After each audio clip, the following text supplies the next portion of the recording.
Sanibonani, molweni, ndinamkela kweSCTV ngesiXhosa. USibongile ke guys uyagowa ngale ndlela yoba uSangweni uthe ethi uyomenzela ububele umphathele ukutya ekuseni. Xa eyomnika uSibongile uphakame apho ephethe umqamelo ebetha kwaloo Sangweni esithi hlukana nam ndiyeke. Bathe besiza ke bezojonga uba kwenzekani utatakhe ehamba noVelaphi bafika kumntu esithi andimenzanga nto, bendimnikeza nje ukutya. So yonke laa nto yenzekileyo kwakuthwalwa kakhe kungona imbuyela ngoku. Kanti ke ukwenzo naye ukulo Sibongile ubhizi uzama ukumfowunela.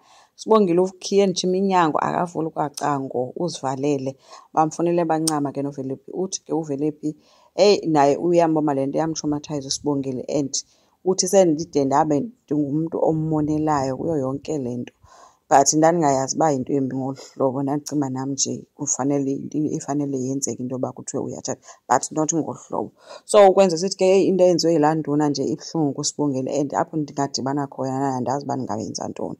So kunzima, abakwazi nokumfowunela, abakwazi uthetha naye, akabambi ifowuni, akavuli iminyango. So ukwenza berhala nento yoba bawuluphula ucango but uVelaphi uthe no, mabamyeke kanjeyana uzothi xa seyirayithi avule ngoba bonqena umothusa. Kanti ke uSamke uyaqhubeka ke guys ke nemishini yakhe yokudibanisa okanye yokusurprise uPhetheni ngonongelosi ambuyise back empilweni yakhe. Unongelosi ke ongumama kaPhetheni.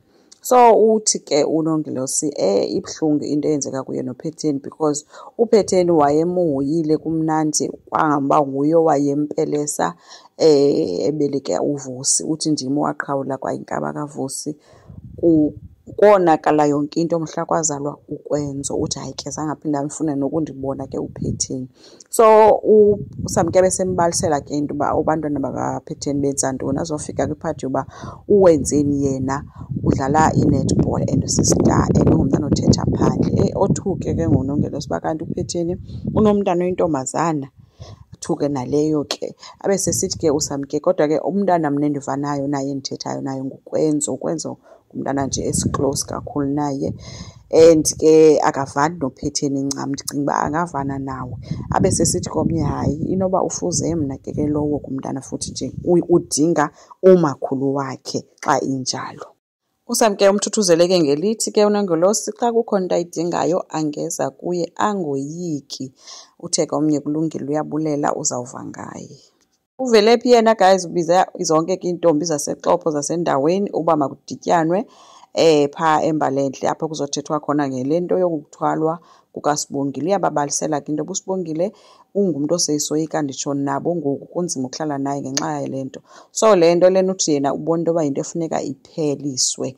Uye wathi ke omnye kanjani because le nto lisiko lethu sayenza kanjani.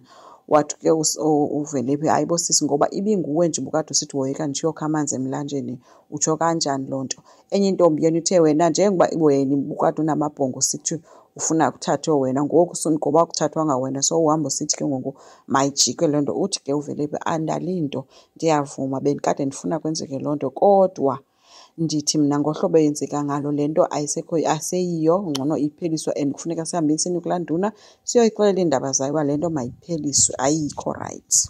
Bavumelene ke besithi makuhanjwe kuyiwe enduneni kuyoliwa uba kuyaliwa kuphulwe iminyango uba kufuneka kophulwe iminyango xa engabaniki indlebe.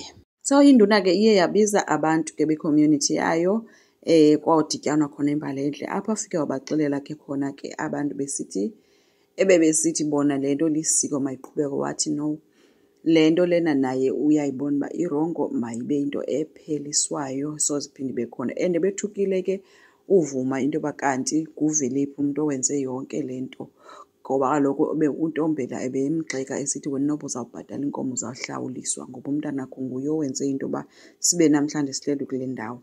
Kanti induna izawufike ithi asoze kuphinde kube khona ukuthwalwa, umntu nje owenze loo nto leyo uzoba netyala. Okanye kuPhetheni kwelakho icala ufumene ivoice note esuka kunongelosi imgcwalisele sitsho into yoba uyamazi uba umntana wazalwe nentliziyo embi kodwa bengayazi uba ngade aqhubeke nokuba amvimbe ithuba loba akwazi ukuphilisana nabantwana abazukulwana bakhe. Uthi kodwa kuze uyigade intliziyo yomzali eyophukileyo inamandla. So uPhetheni ke unestress ke ngoku because kuyacaca uba unongelosi ubuyile empilweni yakhe. So into eyenzekileyo ke uwenzeni mos bebenento esikolweni Market Day ehlangene noThemba. but ke ngokubuye sithi yakhe-ke igroup iwinile ke yabalisa kumnandi-ke. So endaweni babe excited iyamwarisha into yoba ambone uba wenzeni u-excited ngento yokuwina kwakhe, and ifumanisa into yoba kwaloo tshakalaka namabhongo wayo khange aziphekele, ibiphekwe nguMavis. So uye wacela kuMavis into yoba abantu bamcela batrite ngendlela efanayo. So udliwe ke yena ngamazwi kamama wakhe, wakhumbula into yoba yeyi kungenzeka uba nam ndimkhulisa ngendlela yokukhohlakala, uwenzeni and andifuni afane nam.